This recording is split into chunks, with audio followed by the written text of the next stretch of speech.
Hello বন্ধুরা, back to my YouTube channel. তোমরা সবাই কেমন আছো? আশা করি ভালো আছো। আমিও খুব ভালো আছি। চলে এলাম আজকে আরও একটা নতুন ভিডিও নিয়ে। আজকে আমি বানাবো আলু কাবলি, তাই সব কিছু গুছিয়ে নিয়ে চলে এলাম।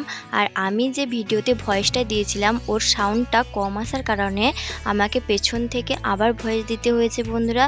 তো জানি ভিডিওটা একটু খারাপ লাগবে দেখতে, তো চলো পুরো ভিডিওটা দেখতে থাকো। আমি কিভাবে আলু কাবলিটা বানাবো একদম ঘরোয়াভাবে তোমাদের বানিয়ে দেখাবো। তো চলো বেশি কথা না বাড়িয়ে আমি আলু কাবলি বানানোটা শুরু করি। প্রথমে আমি গোটা গোটা আলু সেদ্ধ করে নিয়েছি, এরপর ওর খোসাটা ছাড়িয়ে নেব। আর যে উপকরণগুলো নিয়েছি তোমাদের একবার দেখিয়ে দিই। এখানে আমি টমেটো কুচি, শসা কুচি, পেঁয়াজ কুচি করে নিয়েছি আর 2 টুকরো লেবু নিয়েছি। এখানে আমি ছোলা আর মটর একসঙ্গে সেদ্ধ করে নিয়েছি, তাই আমি একসঙ্গেই রেখেছি। আর এখানে নিয়েছি কাঁচা ছোলা, আর আমি তেঁতুলের পাল্পটা বের করে নিয়েছি চটকে। আর এখানে নিয়েছি আমি চানাচুর, তোমরা চাইলে ঝুরি ভাজাও নিতে পারো।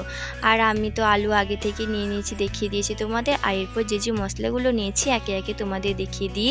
এখানে আছে ধনে গুঁড়ো, লঙ্কা গুঁড়ো, গোলমরিচ গুঁড়ো, জিরে গুঁড়ো আর স্বাদ মতো লবণ। এখানে আমি পরিমাণ মতো নিয়ে নিয়েছি, তোমরা তোমাদের পরিমাণ মতো নিয়ে নেবে। আর ঝাল ঝাল আলু কাবলি খেতে চাইলে লঙ্কার পরিমাণটা বাড়িয়ে দিতে পারো। আর এখন তো ধনেপাতা সিজন না, তোমাদের কাছে যদি ধনেপাতা থাকে তাহলে অবশ্যই ধনেপাতা অ্যাড করতে পারো। আমার কাছে না থাকার কারণে দিতে পারিনি। ধনেপাতা দিলে কিন্তু আলাদা একটা ফ্লেভার পাওয়া যায়। আর এরপর আমি আলুগুলোকে ওর খোসাটা ছাড়িয়ে নেব সবগুলো। আমি আলুটা 80-85% মতো সেদ্ধ করে নিয়েছি, পুরো একদম সেদ্ধ করিনি, তাহলে আলুটা একদম ঘেটে যাবে। এই দেখো বন্ধুরা, কথা বলতে বলতে আমার একটা আলু ছাড়ানো হয়ে গেছে। এরকমভাবে আমি সবগুলো আলুর খোসা ছাড়িয়ে নেব। তো বন্ধুরা, আমি আলুর খোসাগুলো ছাড়িয়ে নিয়েছি সবগুলো। এরপর আমি এগুলোকে কেটে নেব, আর সেটাও তোমাদের দেখাচ্ছি কিভাবে আমি কাটবো। আমি এখানে আলু কাবলির আলুগুলো যেভাবে কাটা হয় সেরকমভাবে আমি আলুগুলো কেটে নেব ডুমো ডুমো করে। তো বন্ধুরা, এখানে যদি আমি আলুটা বেশি পরিমাণে সেদ্ধ করে নিতাম তাহলে হয় এরকম পিস পিস করে কাটা যেত না, আলুটা ঘেটে যেত। তাই আমি যেরকম সেদ্ধ করেছি তোমরাও সেরকমভাবে সেদ্ধ করে নেবে আলুটা। এরপর আমি আলুগুলোকে এক সাইজ করে সবগুলো পিস পিস করে কেটে নেব। আমি এরকমভাবে সবগুলো আলু কেটে নেব। এই দেখো বন্ধুরা, আমার আলু কাটা হয়ে গেছে। একই সাইজের আমি আলুগুলো কেটে নিয়েছি। এরপর একটি বেলাতে আমি তুলে নিয়েছি আলুগুলো। এরপর আমি আলু সেদ্ধর মধ্যে একে একে উপকরণগুলো দিয়ে দেব। প্রথমে আমি দিয়ে দিলাম শসা কুচি, এরপর দিয়ে দিলাম পেঁয়াজ কুচি, এরপর দিয়ে দিলাম টমেটো কুচি। আমি সবগুলো দিয়ে দিয়েছি। এরপর আমি দিয়ে দেব ছোলার মটর একসঙ্গে যে সেদ্ধ করে রেখেছিলাম ওইটা আমি দিয়ে দিলাম। এরপর দিয়ে দিলাম কাঁচা ছোলা,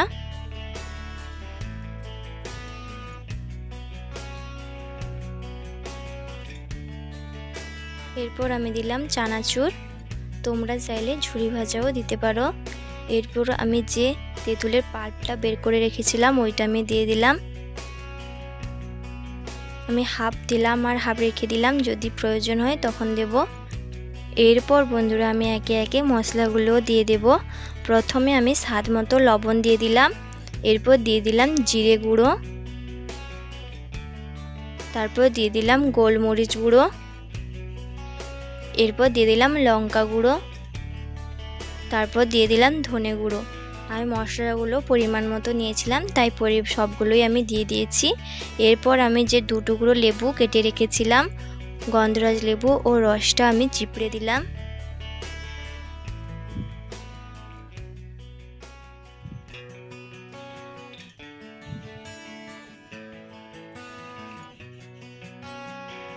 এরপর আমি একসঙ্গে সবগুলো ভালোভাবে মাখিয়ে নেব।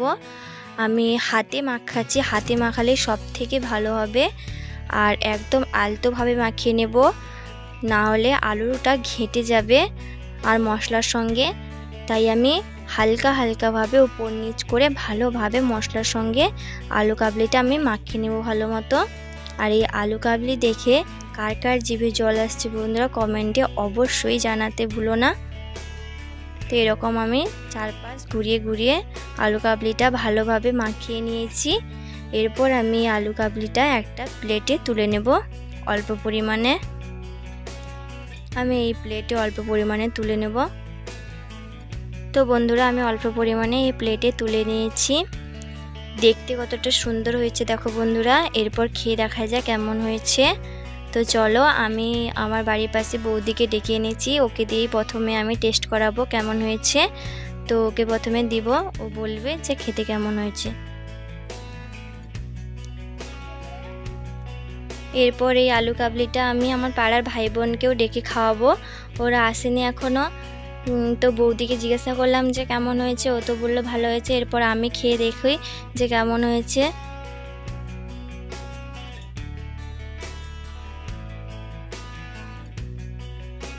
ভালো হয়েছিল বন্ধুরা, সত্যি আলু কাবলিটা দারুণ হয়েছিল।